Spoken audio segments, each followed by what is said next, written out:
Hermanos, hemos estado y estamos estudiando, meditando en la gran historia de Dios. Como ya hemos dicho y lo reiteramos, un recorrido, es una pretensión decirlo así, no por toda la Biblia. En realidad un recorrido del Génesis al Apocalipsis nomás. Como hemos dicho, un recorrido que no se detiene en todas las estaciones ni en todas las paradas. Pero es un recorrido que cruza la historia de Dios. Porque nosotros sabemos, Dios es el autor de la historia. La historia de Dios es porque Él es el autor de la historia. Dios es el protagonista de la historia. Él es quien dirige la historia, es quien controla la historia. Nosotros hemos visto, hasta ahora hemos visto que el pueblo de Dios ha sido liberado de la esclavitud de Egipto. Allá donde llegó tras la venta de José por sus hermanos a comerciantes que lo llevaron a Egipto, donde fue vendido como esclavo, puesto como siervo en la casa del jefe de la guardia de Faraón, y allí él se desarrolla hasta llegar a ser un siervo privilegiado dentro de ello. Y conocemos la historia y la vimos y la recordamos en alguna medida cuando vimos que él llegó a estar en la cárcel acusado injustamente, y luego de revelarse como intérprete de sueños, llega a tener un alto puesto en el Estado egipcio. Como gobernador, el segundo después de Faraón, nadie por sobre José más que el Faraón. Y tras saber a esta gran hambruna en el mundo conocido de la época en la tierra, Jacob y su familia y todos los otros hermanos se establecen allí en Gosén, en la tierra de Egipto, y llegan a crecer y a multiplicarse de tal manera que fueron una gran población. Y años posteriores, cuando un faraón que no conocía a José y ve como una amenaza el crecimiento, esta proliferación de este pueblo hebreo, los esclaviza, los domina por años, y ellos después de muchos años son liberados por medio de Moisés de la mano de Faraón. No sin antes experimentar las muestras del poder de Dios y de la protección de Dios, prometida y realizada por esas maravillas que Dios hizo allí en Egipto y de las cuales a ellos les protegió. Y luego cruzan el Mar Rojo a pie. Luego que Dios lo abre milagrosamente para que el pueblo pase. Y que luego se cierra sobre sus persecutores egipcios cuando ellos entran al medio del mar. Pero en el desierto vimos después el pueblo guiado por Moisés recibe la ley de Dios, pero ellos se rebelan en reiteradas ocasiones contra Moisés, el libertador, y Dios. La rebelión contra Moisés era en el fondo una rebelión contra Dios. Y Dios los castiga. Y Dios los castiga haciéndolos peregrinar 40 años en el desierto. Los hace peregrinar hasta que muere el último de aquellos que tenían más de 20 años cuando salieron de Egipto, salvo Josué y Caleb. Incluso Moisés muere sin cruzar a la tierra prometida, solo viéndola de lejos. Y finalmente, liderados por Josué, llegan a la tierra prometida tras un nuevo acto portentoso de Dios. Dios abre o detiene las aguas del río Jordán y ellos cruzan a través de él para llegar a Canaán. Y allí, estando allí en Canaán, liderados por José, van a la conquista de la tierra. Y vimos y escuchamos el relato de la semana anterior, cómo los muros de Jericó caen y ellos conquistan la tierra y eliminan a los enemigos, salvo a Rahab, aquella mujer ramera, aquella mujer prostituta que escondió a los espías de Israel que fueron a visitar, a conocer Jericó, enviados por Josué.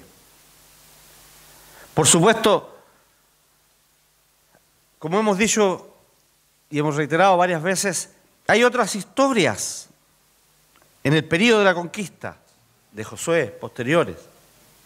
Pero queremos detenernos en un detalle que tiene que ver con lo que veremos hoy también al final del libro de Josué.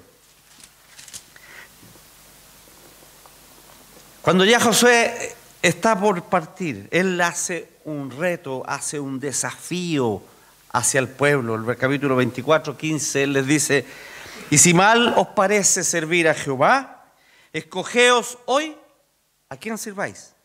Si a los dioses de quienes sirvieron vuestros padres cuando estuvieron al otro lado del río, o a los dioses de los amorreos en cuya tierra habitáis, pero yo y mi casa serviremos a Jehová.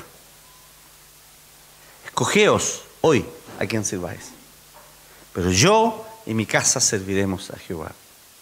Este es el constante proceso de Israel. Desde la salida misma de Egipto. Este constante proceso que este pueblo vive, de la fe al pecado, de la devoción a la incredulidad. Es un proceso recurrente y que lo vemos retratado en las palabras del inicio de este capítulo que hemos leído alternadamente, de la historia a la que nos abocaremos hoy, como dice la historia de los niños, un cuento melenudo. Dice que los hijos de Israel volvieron a hacer lo malo ante los ojos de Jehová, y Jehová los entregó en manos de los filisteos por 40 años. Volvieron a hacer lo malo ante los ojos de Jehová. Esto se repite varias veces en este libro, en varios capítulos anteriores. Y es interesante complementar con una frase que está en el capítulo 17, posterior de la historia de los jueces, que termina con Sansón, como un apéndice a estas historias, en que dice en el versículo 6, y en aquellos días no había rey en Israel, y cada uno hacía lo que bien le parecía. Cada uno, y esta frase se repite varias veces también en estos últimos capítulos de Jueces. El pueblo volvió a hacer lo malo, cada uno hacía lo que bien le parecía. Justamente el pecado consiste en violar la ley de Dios, en hacer lo malo a los ojos de Dios y no a los nuestros. Es decir, cada uno puede ver que está haciendo bien las cosas, pero a los ojos de Dios es lo malo. ¿Qué actual es esto? Hacer lo que creemos bueno a nuestros ojos, no pensar ni remotamente en lo que es malo a los ojos de Dios. Nuestra sociedad contemporánea, actual, posmoderna, en el tiempo de lo que le llaman algunos eufemísticamente la posverdad, Dios fuera de la ley, Dios fuera de la sociedad, Dios fuera de la moral, Dios fuera de la moral personal y de la moral colectiva. Pero no es algo de este tiempo. Ya era en los tiempos de Israel, en los tiempos de 1000 años antes de Jesucristo. Allí, en la tierra prometida, el pueblo hacía lo que le parecía bien a sus ojos. Como decir de otra manera popular hoy día, hacía lo que le daba la gana y le daba lo mismo.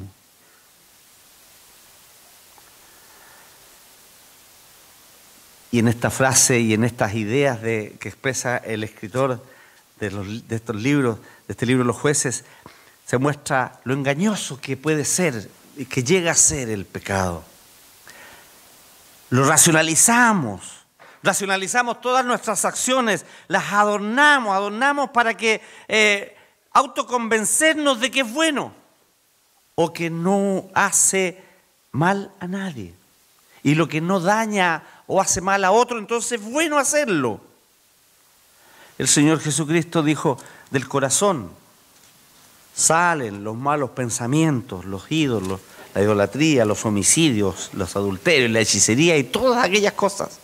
Es del corazón que salen, de un corazón corrompido, apartado, alejado de Dios.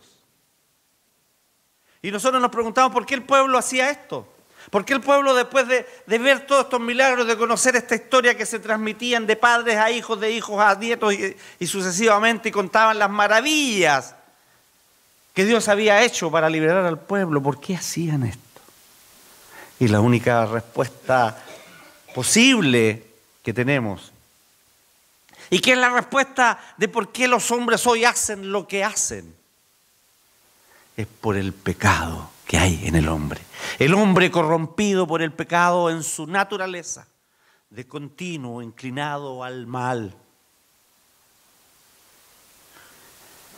Por eso Dios fuera de aquí, por eso no hay creador, por eso no hay leyes morales que puedan limitar lo que nosotros queremos hacer. El hombre el centro, el hombre el que manda y determina lo que se hace. Cada uno hacía lo que le parecía bien a sus ojos, pero era hacer lo malo a los ojos de Dios. La historia de Sansón, que encontramos del capítulo 13 al 16 de los Jueces, nos relata esta historia varias cosas. Obviamente, si nosotros quisiéramos solo leer la historia, ocuparíamos el tiempo completo que tenemos para esta meditación. Así que yo les encargo que la lean, la repasen, la vean, anote ahí alguna cosa que les llame la atención de lo que diremos ahora, para que después en su grupo de vida o en su casa, en su meditación personal, leyendo el texto, pueda también ser confrontado por la palabra. La historia nos relata la promesa de un hijo a Manoa y a su mujer, y nos dice que esta era estéril. Lo hemos leído recién el relato del capítulo 13 en forma alternada, como para introducirnos en esta historia, y nos cuenta de este anuncio del ángel de Jehová a la madre de Sansón, cuyo nombre ignoramos, no sabemos quién era. La Biblia no dice cómo se llamaba, menciona solo el nombre de su esposo, Manoa. Pero ella es, en este capítulo, al parecer, el principal personaje, la heroína. A ella le aparece el ángel de Jehová las dos veces. A ella le anuncia el nacimiento de su hijo. Y esta historia, decimos ahí, leíamos el relato de esta historia de aparición del ángel de Jehová a esta madre de Sansón, anunciándole el nacimiento de un hijo que será consagrado a Dios por voto nazareo desde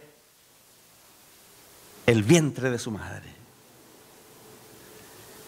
Y a ella misma se le pide también abstenerse de cosas, hacer un voto. El voto nazareo era una forma especial de dedicación a Dios. Un hombre o una mujer podía hacer este voto. Y este voto significaba ciertas cosas que se hacían en honor a Dios, como una promesa de servicio a Dios, como un culto, una forma de rendirse y de dedicación especial a Dios. Tenían ciertas prohibiciones, entre las que destacaba, como le dice el ángel a la mujer de Manoa, abstenerse de bebidas embriagantes, del vino, no acercarse a algún cadáver, tocarlo, no cortarse el pelo, etc. Pero lo importante aquí es que Dios está prometiendo a través de Sansón un Salvador para Israel, un Salvador de la mano de los filisteos, consagrado a él desde el vientre de la madre. No es la primera vez, ni será la última, que Dios obre por medio de un niño cuya existencia o nacimiento pareciera imposible. Isaac, vimos la historia de Abraham, hijo de Abraham y de Sara, ya viejos, y ella también mujer estéril. Samuel, está ahí en la historia más adelante en la historia bíblica, el profeta, también hijo de una mujer estéril, Ana. Juan el Bautista, una mujer ya mayor, dice la historia que era de avanzada edad, Elizabeth, y estéril, y ella concibió.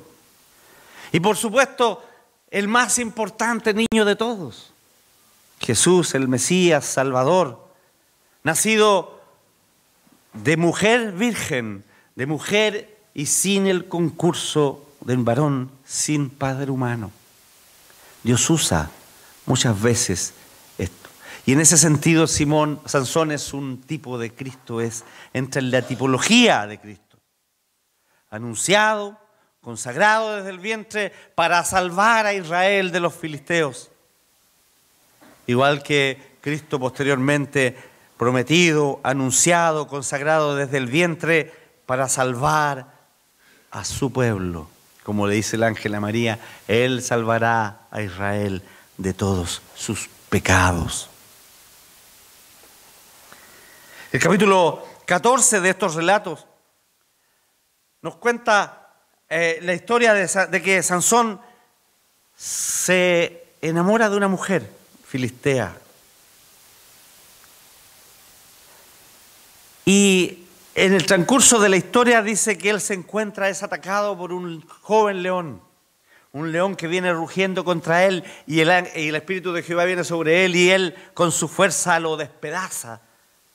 La Escritura relata, dice que lo despedazó como si fuera un cabrito. Pero no le contó a sus padres lo que hizo. Y cuando va a casarse con esa mujer filistea, desvía su camino para ir a ver qué pasó con el león. Y se acerca y ve que en el cuerpo del león hay un enjambre de abejas y un panal de miel, y él se acerca y toca al león y toma de ahí el panal y come de la miel y lo lleva y lo da a sus padres, le da de la miel también, sin decirles de dónde la tomó. Y aquí Sansón viola su voto de nazareo por tocar un cadáver, aunque fuera de un animal. Pero de esta historia, de este relato, de esta lucha con el león y de esta victoria de Sansón, saca un enigma, surge un enigma, una adivinanza que Sansón la plantea con un fin de ganar una apuesta contra aquellos que están alrededor allí en la fiesta del matrimonio, los filisteos que están ahí. Una apuesta en la cual le dice: me daréis 30 finos vestidos de lino y otras cosas, o él las dará si pierde, y da este enigma.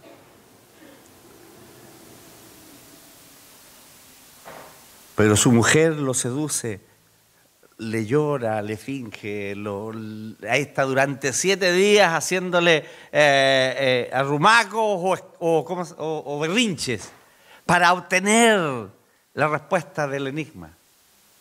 Y Sansón cae. Esto es muestra de lo que va a suceder después, ¿no? Muestra del carácter de Sansón. Cae en esa seducción y le cuenta su historia. Pero ella va y se la cuenta a los demás, a los filisteos. Y entonces, antes de que se cumpla el plazo de 7 días que él había dado para el enigma, ellos lo descubren, lo relatan. Sansón se da cuenta que su mujer lo ha traicionado. Y entonces, enojado, va y mata a 30 personas, a los cuales despoja de la ropa necesaria para pagar su apuesta, y se va y se vuelve amurrado a su casa.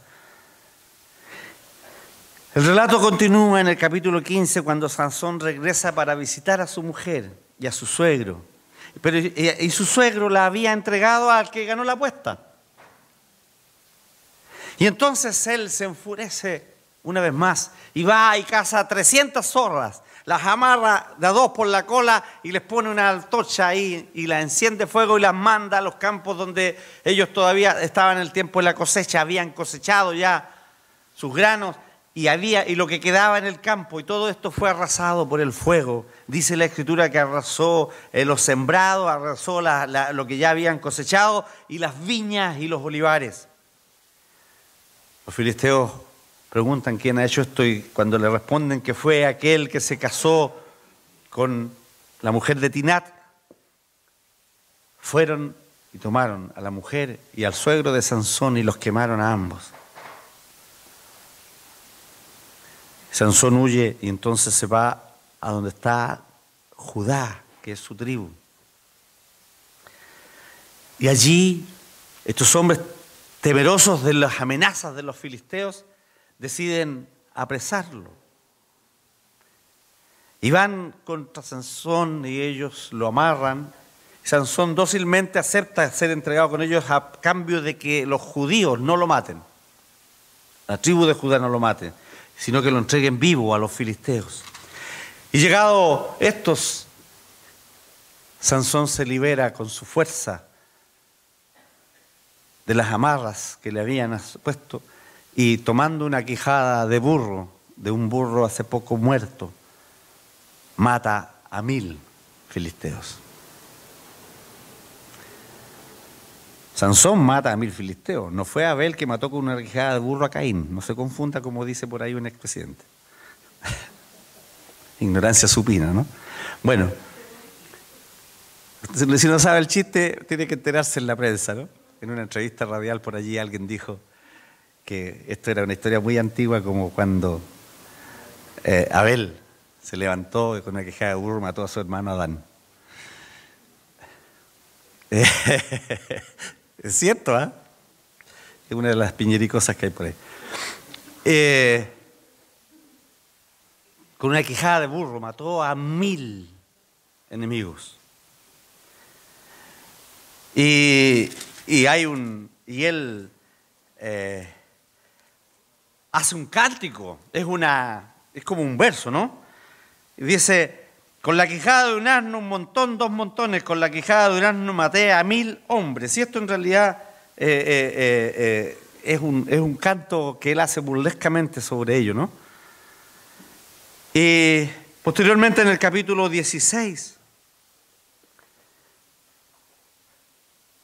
viene el relato que se considera quizás el más conocido, ¿no? Que ha sido motivo de canciones en la historia. Hay unas canciones muy famosas. Yo tengo aquí una que se las voy a leer, ¿no? De los años 60, dice.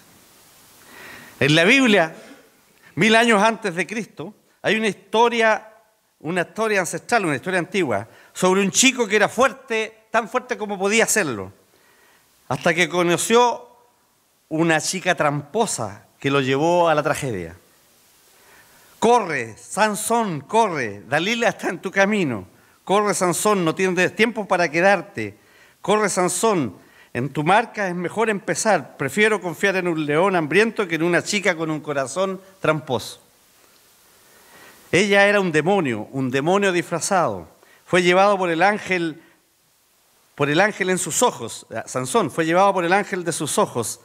Esa dama barbera, muy bien equipada, puedes apostar tu último dólar a la que va a conseguir recortarlo, afeitarlo.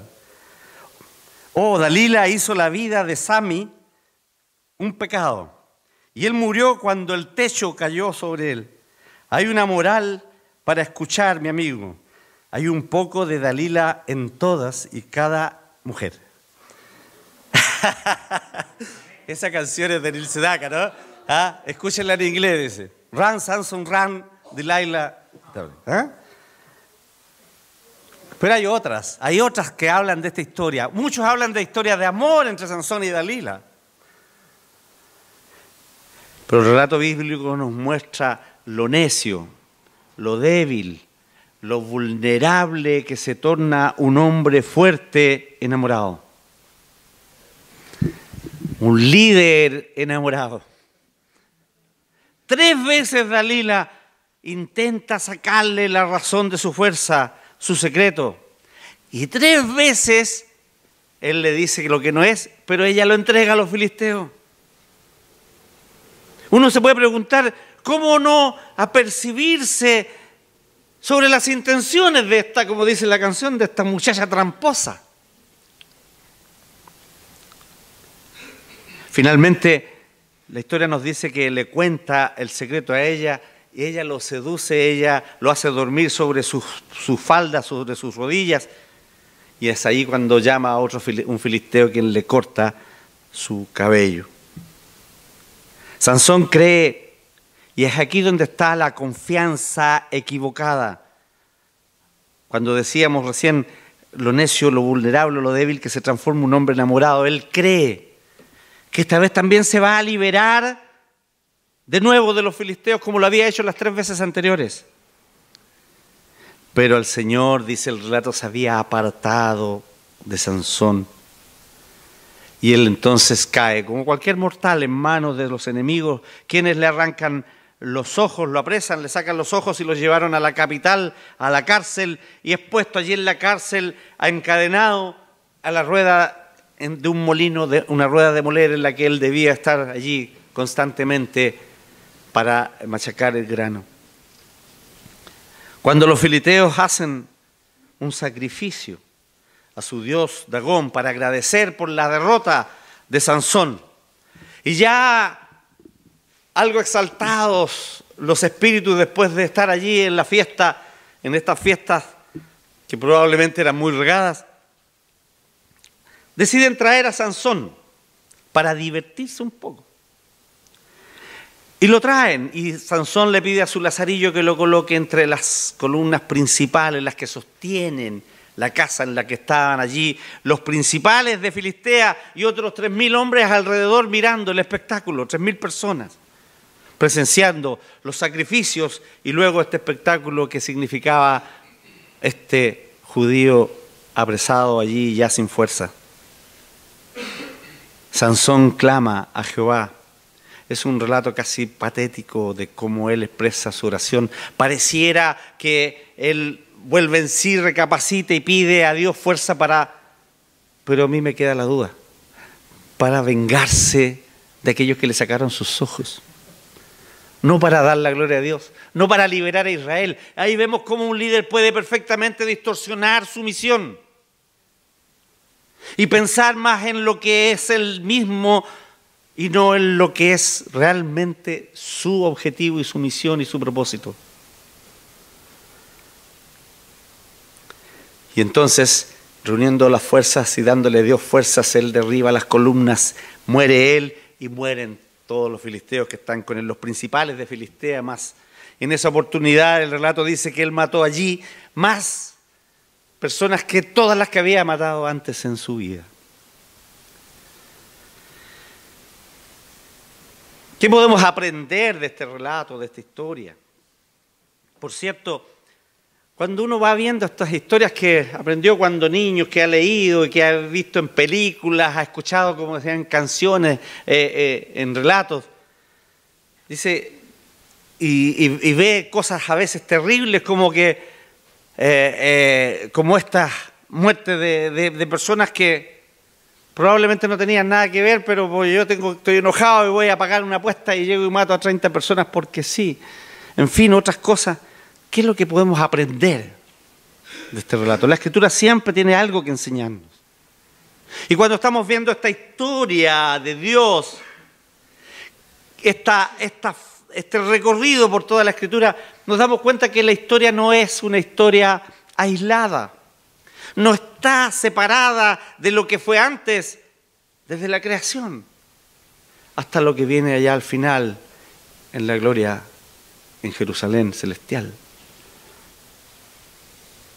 Sansón es un niño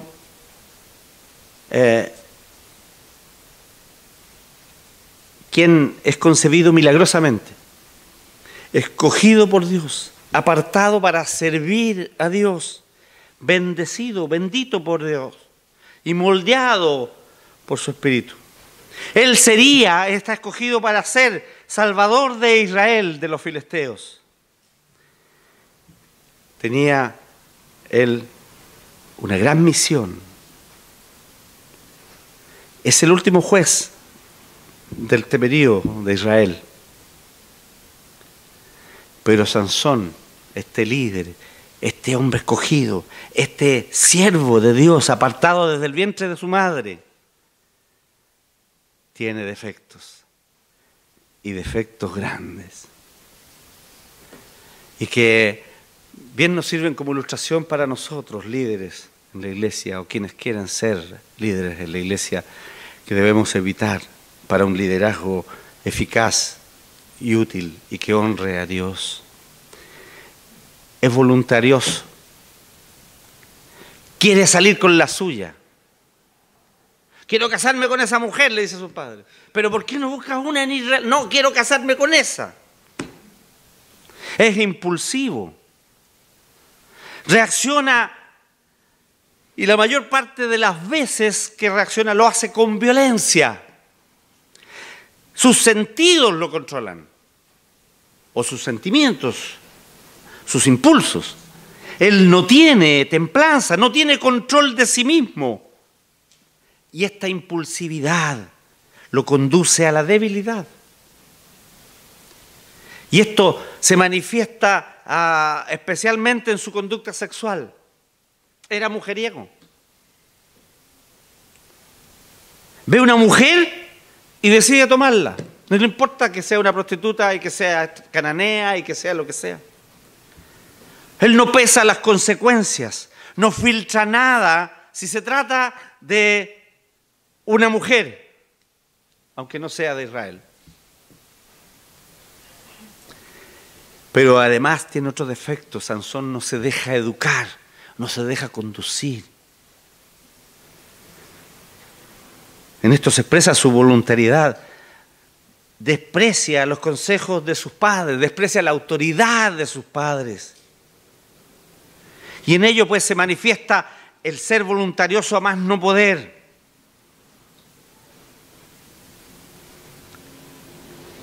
El pueblo de Israel, además, en esta etapa de la historia, también nos enseña la Escritura, es casi indistinguible de las naciones que lo rodean. Se ha mimetizado con ellas. El desafío de Josué que citábamos al principio pronto fue olvidado. Escogeos hoy a quien sirváis, pero ellos ya están ajenos de todos. Hacen lo que todos hacen. Viven apartados de su culto a Dios, lejos de los mandamientos de Dios, sometidos administrativamente y espiritualmente a las naciones paganas, a los filisteos. Por eso el liderazgo fallido de Sansón es importante destacar. Él era escogido para liberar a ese pueblo. Era el escogido por Dios para ello. No cumple los estándares que Dios tenía para él. Y el pueblo, sumido en esta condición, perdido, apartado de lo que Moisés y luego Josué les dicen. Si ustedes leen el último capítulo de Josué, después del texto 24:15 que leímos, el pueblo dice, no, nosotros vamos a hacer lo que tú estás diciendo, vamos a seguir a Jehová.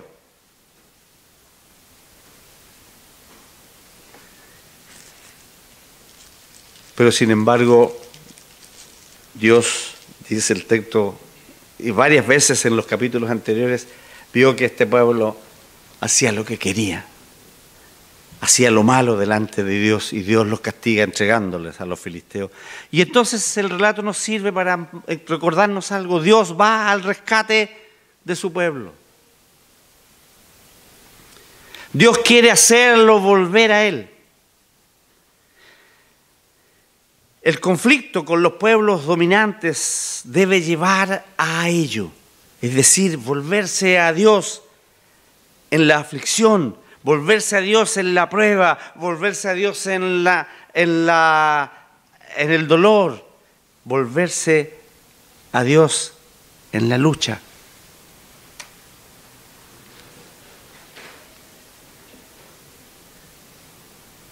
ya que no se puede por la persuasión, como lo quiso hacer Josué.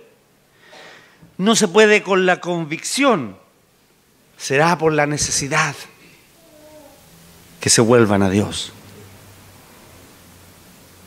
Y finalmente, esta historia es una historia acerca de la gracia, de la misericordia inmerecida. Dios toma la iniciativa para salvar. Así fue y así será siempre. Dios tomó la iniciativa desde el Edén, buscando al hombre.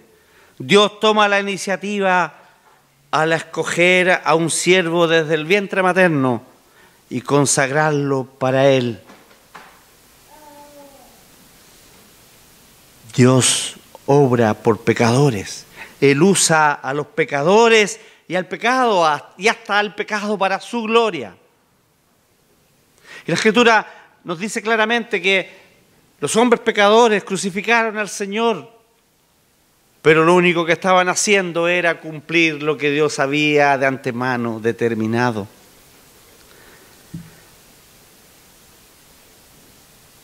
Dios usa a hombres pecadores para aquello, pero es iniciativa de Dios. Pero Dios también tomó la iniciativa para proveer nuestra salvación,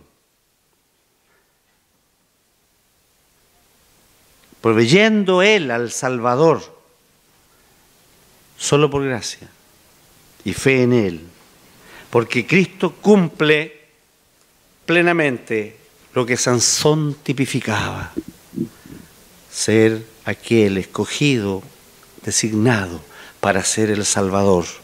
Sansón era para ser un Salvador temporal.